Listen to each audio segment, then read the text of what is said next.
ဒီနေ့2025ခုဒီဇင်ဘာ29ရက်တနင်္လာနေ့ကျွန်တော်မနေ့ကတော့ဆရာဝန်ကြီးရေစကြိုကဆရာဝန်ကြီးဒေါက်တာဦးအောင်မြင့်ဦးနဲ့တွေ့ပါတယ်ပြီးတော့မြန်မာဆိုင်ကြောင်းရေးတဲ့စာရေးဆရာမလိုင်သိန်းတန်းဝင်းပြီးတော့ဆရာကြီးကတရားသူကြီးငင်းစံနောက်တစ်ယောက်ကဆရာဝန်ကြီးဒေါက်တာဦးလှမိုးနောက်တစ်ယောက်ကတစ်တော်ငင်းစာဆရာကြီးဦးတင်ဆွေတွေ့ဆုံပါတယ်တွေ့ဆုံပြီးတော့မှနည်းနည်းစကားပြောကြမီးမြန်းညဆွေးနွေးကြအဲ့ဒါပြီးတော့ကျွန်တော်မတ်ရဖြစ်တာကဆရာဝန်ကြီးရေစကြိုကဆရာဝန်ကြီးဒေါက်တာဦးအောင်မြင့်ဦးဆိုတာကျွန်တော်ရဲ့ ASP တင်နန်းကကျွန်တော်ကျောင်းသားဖြစ်တဲ့ကျွန်တော်ဖိုးထီခေါ်တာပေါ့မောင်တေစားအောင်ရဲ့ဖခင်မှာဆရာဝန်ကြီးကကျွန်တော်အတွက်အမြတ်တနိုးလုပ်ပေးတဲ့ပစ္စည်းတွေတစ်ခုလက်ဆောင်ပေးပါတယ်အဲ့ပစ္စည်းက portable ပတ်တလားအိမ်မှာအဲ့ portable ပတ်တလားအိမ်ကအဖေကပုံစံမျိုးစုံလုပ်ဖူးတယ်လုပ်ဖူးတဲ့အချိန်မှာခုနောက်ဆုံးလုပ်ထားခဲ့တဲ့ပုံစံလေးကကြစ်လက်တယ်အစင်လည်းပြေတယ်အဲ့ဒါလေးကိုဆရာဝန်ကြီးကမြင်သွားပြီးတော့မှသူ့ idea ပါထည့်ပေါင်းပြီးတော့မှလုပ်ပေးပါတယ်တော်တက်ရက်ပါတယ်ပြီးတော့ပို့ပြီးကြစ်လက်ပါတယ်ပို့ပြီးတော့မှ portable ဖြစ်ပြီးတော့မှပို့ပြီးတော့မှကောင်းပါတယ်ဆရာဝန်ကြီးဒါကျွန်တော်အတွက်ပြတဲ့လက်ဆောင်ဒါကြီးလည်းပြကြည့်တော့ပါ idea လေးယူလို့ရအောင်ပါ portable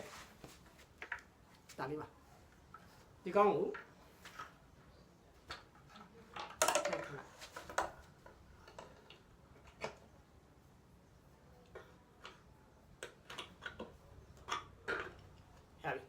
ပြီးပြီအပလာ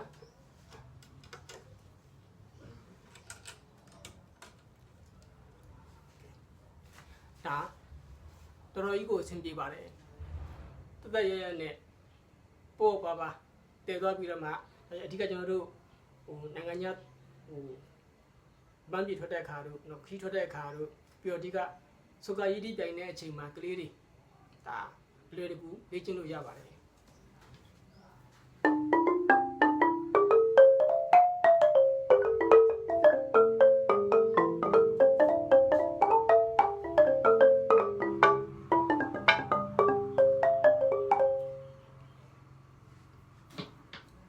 ဒီကဒါဆရာဝန်ကြီးရဲ့ idea တော်တော်ကိုစိတ်ရှည်လက်ရှည်နဲ့တက်ကြရသည်လုပ်ပေးထားပါတယ်ခေါင်းရင်လည်းအလွယ်တကူပဲမတူကအတင်းလျှော်လဲပါသေးတယ်တိုက်တက်တင်လိုက်ခေါင်း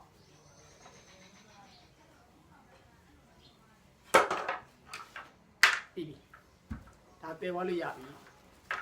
ဒါချိန်ပြီးမှာโอเคဒါကျွန်တော်တို့ဆရာဝန်ကြီး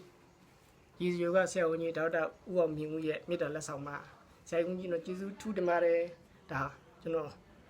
အမြတ်တနိုးနဲ့တင်ထားမဲ့ပစ္စည်းပါဘာလို့လဲဆိုတော့ဘယ်သွားအလွယ်တကူတည်သွားလို့ရလို့ပါပြီးတော့ပစ္စည်းလေးကတက်ရဲနဲ့ကြည်လေးဖြစ်ပါတယ်ဆရာကြီးကျေးဇူးတင်ပါတယ်